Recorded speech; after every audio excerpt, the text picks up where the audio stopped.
Greedy mango वाला air pump. Kaushik नाम का एक आदमी फल बेचकर जी रहा एक छोटा सा व्यापारी था, जो फल सीजन में मिलते थे उन फलों को अपने गाड़ी में डालकर उसे धकेलते हुए घर घर जाकर बेचता था और अपने परिवार को पालता था। उसकी बीवी का नाम था पार्वती और उनको स्कूल में पढ़ने वाली रम्या कहकर एक बेटी भी थी। दोनों पति पत्नी काली माता का भक्त थे। उनसे जो होता था उतना लोगों को मदद करते थे। उनका जिंदगी का बोझ पूरा भगवान के ऊपर ही छोड़ दिए।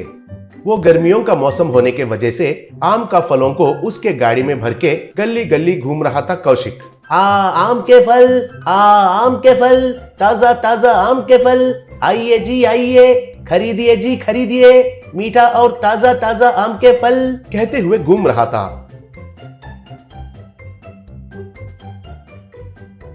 उस दिन एक भी आम बिक्री नहीं हुआ और निराश होकर घर वापस आया था कौशिक। घर में देखा तो उसकी बेटी रम्या बिस्तर पर लेटी हुई थी। तब पार्वती, सुनिए जी, रम्या को बुखार आया है और पेट में भी दर्द है कह रही है। सामने वाले आचार्य ने उसे जांच करके कुछ दवाई देकर शाम तक कम हो जाएगा कहा है। बुखार तो थोड़ा कम हुआ लेकिन पेट दर्द नहीं गया है, बोली। तब कौशिक रम्या को देखकर, ठीक हो जाएगी बेटी, तुम बिल्कुल फिक्र मत करो। पार्वती, थोड़ा काली मिर्ची का रस बनाकर रम्या को पिलाओ। सुबह से लेकर घूम रहा हूँ, 10 रुपए भी नहीं मिला, फिर से जाकर आता हूँ, कहकर उधर से चला गया। लेकिन कितना कोशिश करने के बावजूद भी एक भी फल बिक्री नहीं हुई। अगले दिन पार्वती, सुनिए जी, रम्या को बुखार और पेट दर्द फिर से ज्यादा हो गया है। आचार्य जी तुरंत अस्पताल में भर्ती करेंगे तो अच्छा होगा कह रहे हैं, बोली। तब कौशिक, मैं मारवाड़ी सेठ के पास जाकर हमारा गाड़ी और आम का फल को जितना मिलता है उतना लेकर आता हूँ, कहकर उधर से निकल पड़ा। पार्वती दुखी से काली माँ के फोटो के पास जाकर प्रणाम करके प्रार्थना करने लगी। कौशिक एक गली में से जा रहा था। तब एक घर के सामने से एक छोटी सी बच्ची खड़े होकर, ए आम वाला, इधर आओ, कहकर बुलाई। कौशिक तुरंत उस बच्ची के पास गाड़ी रोका। वो बच्ची मुस्कुराते हुए देखने लगी। कौशिक उस बच्ची को देखकर मन में, अरे वाह, ये बच्ची तो बहुत प्यारी है, इसे भी मेरी रम्या की उम्र होगी। इस बच्ची का चेहरा तो एक अजब सा रोशनी से चमकने लगी, सोच रहा था। तब वो बच्ची, ये क्या है? ये आम तो बहुत छोटे छोटे हैं। मुझे तो एक बड़ा सा आम का फल चाहिए, कहकर हाथ से दिखाई। तब कौशिक, उतने बड़े तो नहीं रहते हैं बेटी, ये ले लो, बहुत स्वादिष्ट रहता है, कहा। तब वो बच्ची, क्यों नहीं रहते हैं? अगर तुम्हारे गाड़ी का पहिए में हवा कम होकर छोटे बन गए तो क्या करोगे तुम? पूछी। तब कौशिक, क्या कर सकता हूँ, हवा के पंप से हवा भरता हूँ। लेकिन ऐसी क्यों पूछी हो बेटी, कहा। तब वो बच्ची, ये आम के फल भी छोटे हैं ना, इनको भी हवा भरा तो बड़े बन जाते हैं ना, बोली।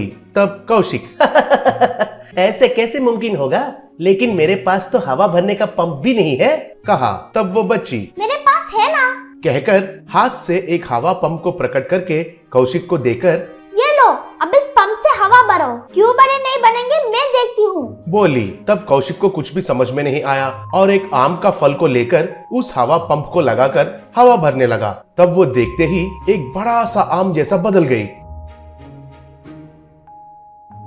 तब कौशिक हैरान होकर देखने लगा। तब वो बच्ची, आम का फल कहे तो ऐसा रहना चाहिए, ये मुझे दे दो। इसके बदले ये पंप तुम्हारे पास ही रखो और सब आम में हवा भर के बड़ा बनाकर तुम ही बेचो, बहुत सारे पैसे मिलते हैं, कहकर घर के अंदर चली गई। तब कौशिक, ये क्या है, ये सपना है या हकीकत है? इस पंप को वो बच्ची कैसे प्रकट किया? इस घर में कौन रहते हैं? कहकर, सुनिए जी, एक बार बाहर आइए, कहकर चिल्लाने लगा। तब बगल वाला घर में से एक औरत दीवार के पास आकर, कौन हो तुम? इस घर में तो कोई नहीं है, 6 महीनों से ये घर खाली पड़ा है, बोली। ये सुनकर कौशिक चौंक गया।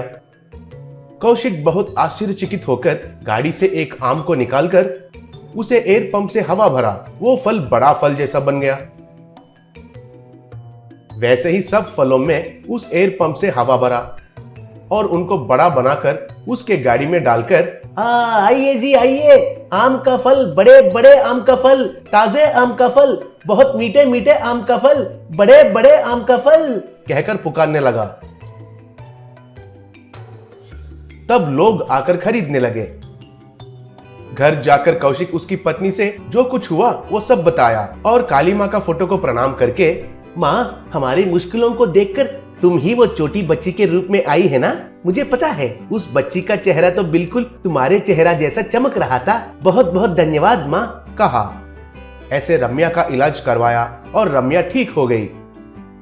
उस दिन से लेकर कौशिक उस जादुई एयर पंप से हवा भर के उन आम का फलों को बड़ा बनाकर बाजार में बेचकर बहुत सारे पैसे कमाने लगा। बड़ा सा घर और कार भी खरीद लिया।